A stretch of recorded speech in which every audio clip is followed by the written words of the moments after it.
Subscribe now and press the bell icon. Never miss an update. ನಮಸ್ತೆ ಎಲ್ಲ ವೀಕ್ಷಕರಿಗೂ, ನಾನು ನಿಮ್ಮ ಹರೀಶ್. ವೀಕ್ಷಕರೇ, ಇವತ್ತು ಆಮ್ಲ ಅಂದ್ರೆ ಬೆಟ್ಟದ ನಲ್ಲಿಕಾಯಿಂದ ಯಾವ ರೀತಿ ಒಂದು ದೇಹಕ್ಕೆ ತಂಪನ್ನು ಕೊಡುವ ಮತ್ತು ರೋಗ ನಿರೋಧಕ ಶಕ್ತಿಯನ್ನು ಹೆಚ್ಚು ಮಾಡುವ ಒಂದು ರೆಸಿಪಿಯನ್ನ ನಾನಿವತ್ತು ನಿಮ್ಗೆ ತಿಳಿಸ್ತೇನೆ. ಅದು ಯಾವುದಪ್ಪ ಅಂದ್ರೆ ಅದೇ ಆಮ್ಲ ಮುರಬ್ಬ. ಇದನ್ನ ಮುರಬ್ಬ ಅಂತ ಕರೀತಾರೆ. ಇದರ ಉಪಯೋಗ ನೋಡೋಕ್ಕಿಂತ ಮುಂಚೆ ಈ ಮುರಬ್ಬವನ್ನ ಯಾವ ರೀತಿ ತಯಾರು ಮಾಡಬೇಕು ಅಂತ ನಾನಿವತ್ತಿನ ತಿಳಿಸ್ಕೊಡ್ತೇನೆ. ಇದಕ್ಕೆ ಮೊದಲು ಬೇಕಾಗಿರುವುದು ಆಮ್ಲ ಅಂದ್ರೆ ಬೆಟ್ಟದ ನಲ್ಲಿಕಾಯಿ. 1 to 1.5 kg ಬೆಟ್ಟದ ನಲ್ಲಿಕಾಯಿ ತಗೊಳ್ಳಿ. ಅದನ್ನ ಚೆನ್ನಾಗಿ ನೀರಿನಲ್ಲಿ ಹಾಕಿ ತೊಳ್ಕೊಬೇಕಾಗತ್ತೆ. ನೋಡಿ, ಇವಾಗ ತೊಳಿತಾ ಇದ್ದೀವಿ.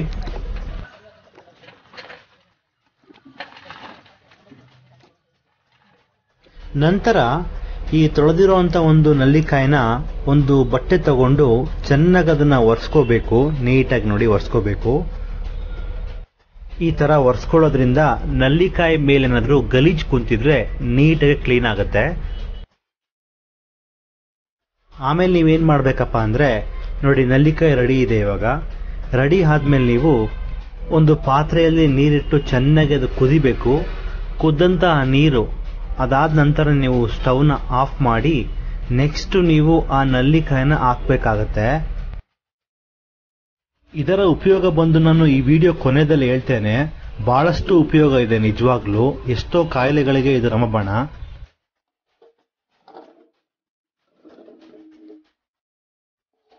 ಇದನ್ನ ಈ ರೀತಿ ಬಿಸಿನೀರಲ್ಲಿ ಯಾಕೆ ಹಾಕ್ಬೇಕು ಅಂದ್ರೆ, ಈ ರೀತಿ ಒಂದು 20 ನಿಮಿಷ ಬಿಸಿನೀರಲ್ಲಿ ಹಾಕೋದ್ರಿಂದ ಆ ನಲ್ಲಿಕಾಯಿ ತುಂಬಾ ಸ್ಮೂತ್ ಆಗುತ್ತೆ.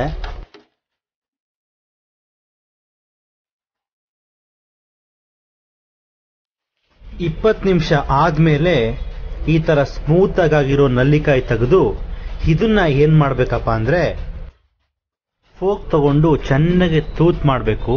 ಆ ನಲ್ಲಿಕಾಯಿ ಪೂರ್ತಿ ಒಂದು ಸಣ್ಣ ಸಣ್ಣ ತೂತ್ ಮಾಡಬೇಕಾಗತ್ತೆ ಫೋಕ್ ತಗೊಂಡು. ನೋಡಿ, ಈ ರೀತಿ ತೂತ್ ಮಾಡೋದ್ರಿಂದ ಏನಪ್ಪಾ ಉಪಯೋಗ ಅಂದ್ರೆ, ನಾವೇನ್ ಪಾಕ ಮಾಡ್ಕೊಂಡಿರ್ತೀವಲ್ಲ, ಆ ಪಾಕ, ಆ ರಸ ಆಗಿರ್ಬೋದು, ಜೇನುತುಪ್ಪ ಆಗಿರ್ಬೋದು, ಎಲ್ಲವೂ ಚೆನ್ನಾಗಿ ಹೀರ್ಕೊಳ್ಳುತ್ತೆ. ಈಗ ನೀವಿಲ್ಲೇನು ನೋಡ್ತಾ ಇದ್ದೀರಾ, ಜೇನುತುಪ್ಪ 1 ಕಪ್ ತಗೋಬೇಕು. ಮತ್ತೆ 1 ಪಿಂಚ್ ಅಷ್ಟು ಕೇಸರಿ ತಗೋಬೇಕು, ಕೇಸರಿ ದಳಗಳು ತಗೋಬೇಕು. ಹಾಗೆ ಏಲಕ್ಕಿ ಒಂದು 20 to 25 ಏಲಕ್ಕಿ ತಗೋಬೇಕಾಗತ್ತೆ. ಸಕ್ಕರೆ ನಾನು ಆಗ್ಲೇ ಹೇಳಿದೆ, 1 kgಗೆ 1 kg ಹಾಕ್ಬೇಕು. ಅಥವಾ ನೀವೇನು 1.5 kg ಹಾಕಿದ್ರೆ ಅದಕ್ಕೆ 1.5 kg ಅಷ್ಟು ಸಕ್ಕರೆ ಹಾಕ್ಬೇಕಾಗತ್ತೆ. ನೆಕ್ಸ್ಟ್ ಬಂದ್ಬಿಟ್ಟು ನೋಡಿ, ಲೋ ಫ್ಲೇಮ್ ಇಟ್ಕೊಂಡು ಈಗ ಸ್ವಲ್ಪ ನೀರು ಹಾಕೋಬೇಕು. ಪಾಕ ತೆಗಿಬೇಕಲ್ಲ, ಅದಕ್ಕೋಸ್ಕರ ಸ್ವಲ್ಪ ನೀರು ಹಾಕೊಂಡು 1 to 1.5 kg ಅಷ್ಟು ಸಕ್ಕರೆ. ನೋಡಿ, ಡಯಾಬಿಟಿಕ್ ಪೇಷಂಟ್ ಸಕ್ಕರೆ ಬದಲು ಸ್ಟಿವಿಯಾ ಶುಗರ್ನ ಯೂಸ್ ಮಾಡಬಹುದು. ಪಾಕ ಹೇಗಿರ್ಬೇಕಪ್ಪ ಅಂದ್ರೆ, ತುಂಬಾ ಗಟ್ಟಿ ಮಾಡ್ಕೋತಾರೆ, ಗಟ್ಟಿ ಮಾಡ್ಕೋಬಾರ್ದು. ಸ್ವಲ್ಪ ತೆಳುವೇ ಇರಬೇಕು ಪಾಕ. ಬೆಲ್ಲದಲ್ಲೂ ಮಾಡಬಹುದು. ನೋಡಿ, ಇಷ್ಟಿದ್ರೆ ಸಾಕು. ಈ ತರ ಮಾಡ್ಕೊಳ್ಳಿ. ಇಷ್ಟು ಆಗ್ತಿದ್ದಂಗೆ ನೀವೇನ್ ಮಾಡ್ಬೇಕಪ್ಪ ಅಂದ್ರೆ, ಈ ನೆಲ್ಲಿಕಾಯಿ ಇರುತ್ತಲ್ಲ, ನೀವೇನೊಂದು ತೂತ್ ಮಾಡಿರ್ತೀರಲ್ಲ, ಆ ನಲ್ಲಿಕಾಯಿನೆಲ್ಲ ಈ ಪಾಕದಲ್ಲಿ ಚೆನ್ನಾಗಿ ಎಲ್ಲ ಮಿಕ್ಸ್ ಮಾಡ್ಬೇಕು ಹಾಕ್ಬಿಟ್ಟು.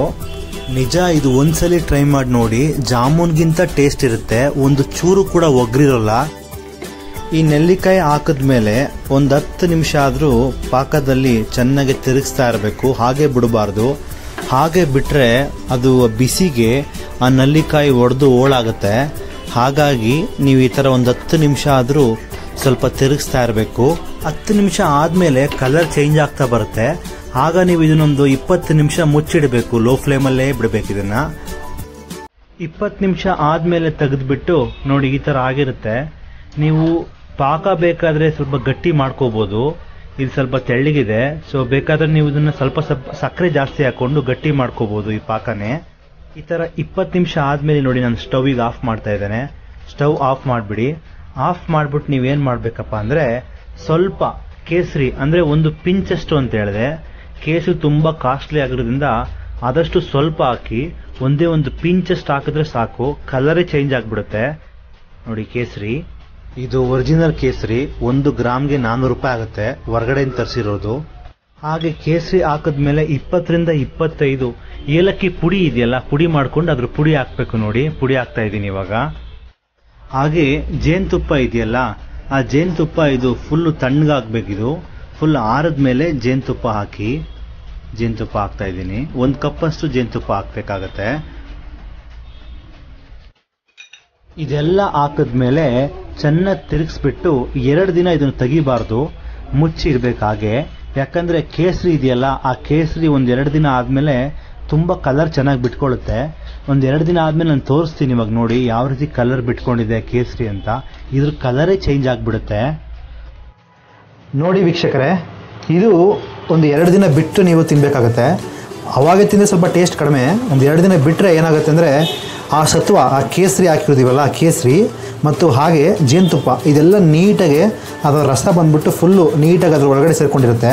ನಾವೇನು ಒಂದು ತೂತು ಮಾಡಿರ್ತೀವಲ್ಲ ಅದರಲ್ಲಿ.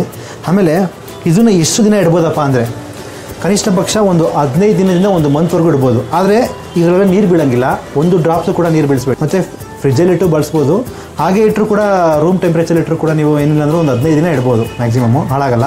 ಮತ್ತು ಬನ್ನಿ ಇವಾಗ ಟೇಸ್ಟ್ ನೋಡೋಣ ಯಾವ ರೀತಿ ಇದೆ ಅಂದ್ಬಿಟ್ಟು. ಆಲ್ರೆಡಿ ಇದನ್ನು ಮಾಡಿದ್ದೀನಿ, ಬಟ್ ಇನ್ನೊಂದ್ಸಲಿ ಅಮ್ಮ ಜೊತೆ ಇದ್ದೀನಿ. ನೋಡಿ ಈ ಥರ ನೋಡಿ ಎಷ್ಟು ಚೆನ್ನಾಗಿದೆ. ಸೇಮು ಜಾಮೂನ್ ಏನು ಟೇಸ್ಟ್ ಇರುತ್ತಲ್ಲ ಅದಕ್ಕಿಂತ ಚೆನ್ನಾಗಿರುತ್ತೆ ಮಾಡ್ಕೊಂಡು ತಿಂದರೆ.